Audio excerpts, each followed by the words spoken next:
तो about 47 classes में आपका बहुत बहुत स्वागत है दोस्तों। आरआरबी एलपी जैसे कि आने वाली वैकेंसी के लिए जितने भी प्रीवियस क्वेश्चन सारे शिफ्ट में पूछे गए हैं उन सभी को कवर करेंगे।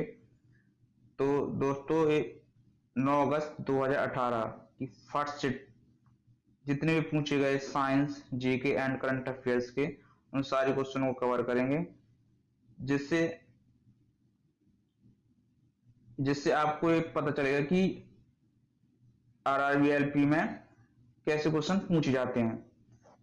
तो चलिए शुरू कर लेते हैं क्वेश्चनों को, लास्ट तक जरूर बने रहना। तो पहला क्वेश्चन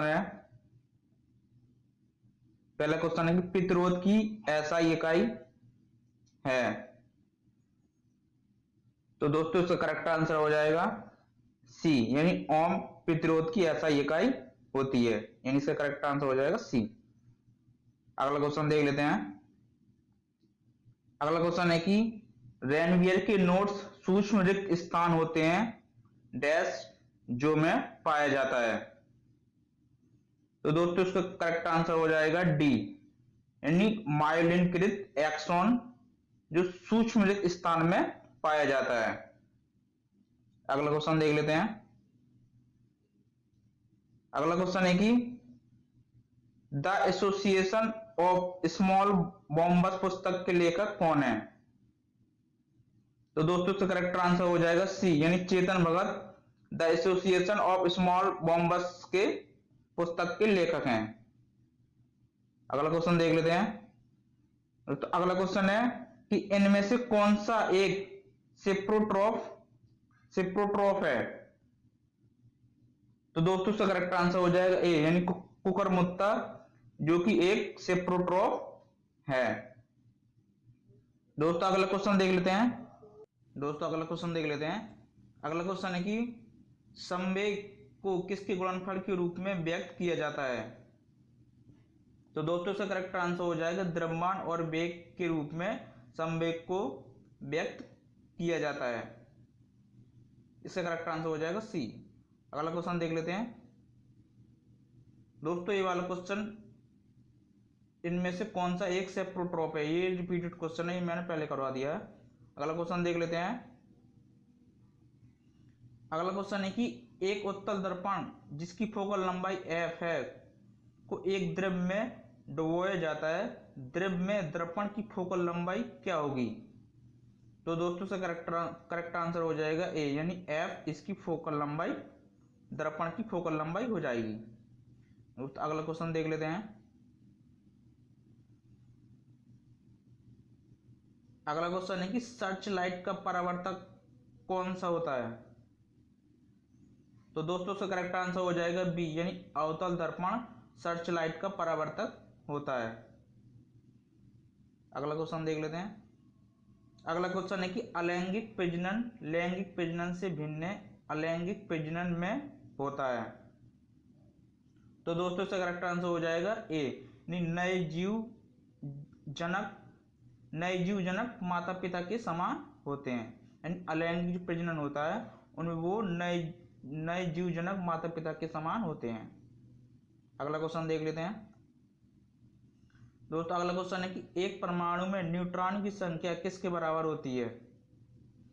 तो दोस्तों इसका करेक्ट आंसर हो जाएगा सी, यानी द्रव्यमान संख्या माइनस परमाणु की संख्या जो है न्यूट्रॉन की संख्या के बराबर होती है। अगला क्वेश्चन देख लेते हैं। अगला क्वेश्चन है कि ऑक्टोपस वर्गीकरण के न्यूलैंड लॉ में निम्नलिखित में से कौन सा अंतिम तत्व है। तो दोस्तों इसका करेक्ट आंसर हो जाएगा डी, यानी थोरियम जो है न्यूलैंड की ऑप्टिक लॉ के नियम के अनुसार जो अंतिम तत्व माना गया है वो थोरियम को रखा गया है। इसका करेक्ट आंसर हो जाएगा डी। अगला क्वेश्चन देख लेते हैं। अगला क्वेश्चन है कि उस धातु का नाम बताइए जिसे आसानी से चाकू से काटा जा सकता है। तो दोस्तों इसका करेक्ट आंसर हो जाएगा सी, यानी सोडियम वो धातु है जिसे आसानी से काटा जा सकता है। अगला क्वेश्चन देख लेते हैं। अगला क्वेश्चन है कि वे पौधे जिनमें पौधे के विभिन्न भाग उपस्थित नहीं होते हैं वे डैश समूह से संबंधित होते हैं। तो इसका करेक्ट आंसर हो जाएगा सी, यानी थैलोफाइटा। थैलोफाइटा वे पौधे होते हैं जो समूह से संबंधित नहीं होते हैं। इसका करेक्ट आंसर हो जाएगा सी, यानी थैलोफाइटा। अगला क्वेश्चन देख लेते हैं। अगला क्वेश्चन है कि जब एक परिपथ में कई प्रतिरोध श्रृंखला में जुड़े हुए होते हैं तो करंट का मान क्या होता है? तो दोस्तों इसका करेक्ट आंसर हो जाएगा डी, यानी एक सी रहता है, यानी समान रहता है, ना घटता है ना बढ़ता है, यानी इसका करेक्ट आंसर हो जाएगा डी। अगला क्वेश्चन देख लेते हैं। अगला क्वेश्चन है कि NH4 होल्टवाइज SO4 के एक अणु में कितने परमाणु होते हैं? तो दोस्तों इसका करेक्ट आंसर हो जाएगा ए, यानी 15। NH4 होल्टवाइज SO4 में 15 अणु होते हैं। दोस्तों इसमें क्या होता है कि जितने आपके पास इसमें जैसे NH में कितने अणु हैं? 4। O में कितने? 4। तो इनको एक ही माना जाएगा। अगर N में एक भी नहीं है तो उसको एक माना जाएगा। इसी प्रकार से 1 + 4 हमारे पास कितनी जगह? 5। 5 में होगा 2 का गुणा तो हो जाएंगे 10। S में कितने? 1। इसमें हो जाएगा 2 का गुणा। S में है 1 और O में है 4, तो टोटल मिला के 15 हो जाए। इस टाइप से हम इसे काउंट करते हैं। अगला क्वेश्चन देख लेते हैं। अगला क्वेश्चन है कि मेंडलीव की आवर्त सारणी में तत्वों के गुणों को उनके डैश आवर्धक स्वभाव में माना जाता है। तो दोस्तों इसका करेक्ट आंसर हो जाएगा ए, यानी द्रव्यमान, परमाणु द्रव्यमान। जो मेंडलीव आवर्त सारणी में तत्वों के गुणों को उनके परमाणु द्रव्यमान आवधिक स्वभाव में माना जाता है। इसका करेक्ट आंसर हो जाएगा ए। अगला क्वेश्चन देख लेते हैं। अगला क्वेश्चन है कि किस संवैधानिक कानून के माध्यम से भारत और पाकिस्तान 2 स्वतंत्र राष्ट्र में विभाजित किए गए थे? तो इसका करेक्ट आंसर हो जाएगा बी, भारतीय स्वतंत्रता अधिनियम 1947। इसका करेक्ट आंसर हो जाएगा बी। अगला क्वेश्चन देख लेते हैं। अगला क्वेश्चन है कि 1 किलोवाट घंटा बराबर क्या होता है? तो उसका करेक्ट आंसर हो जाएगा,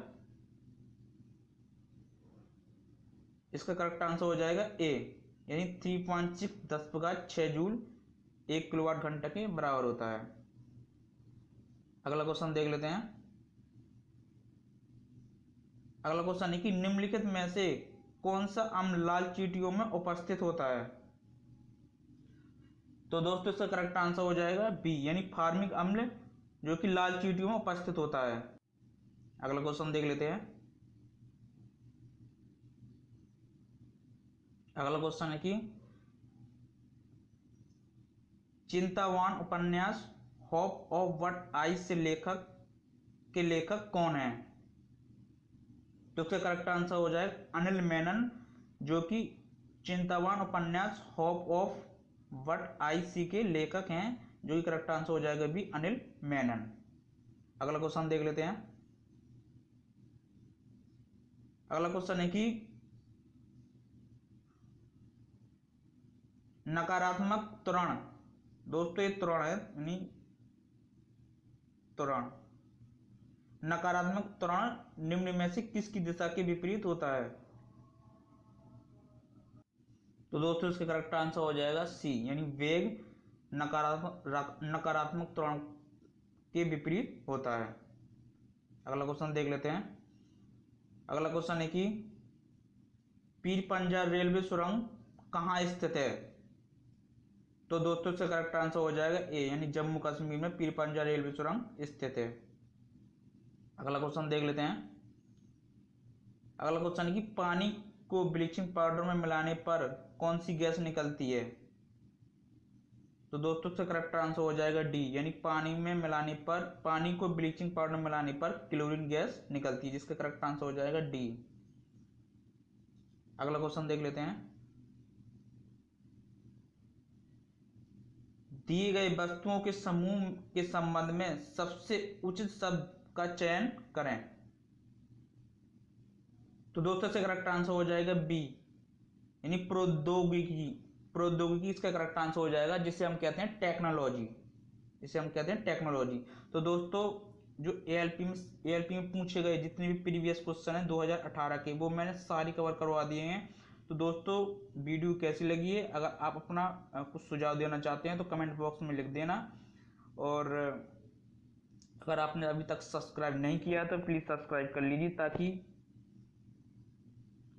अगर मैं कोई भी वीडियो आपको डालूं तो आप तक नोटिफिकेशन आपको मिलता रहे।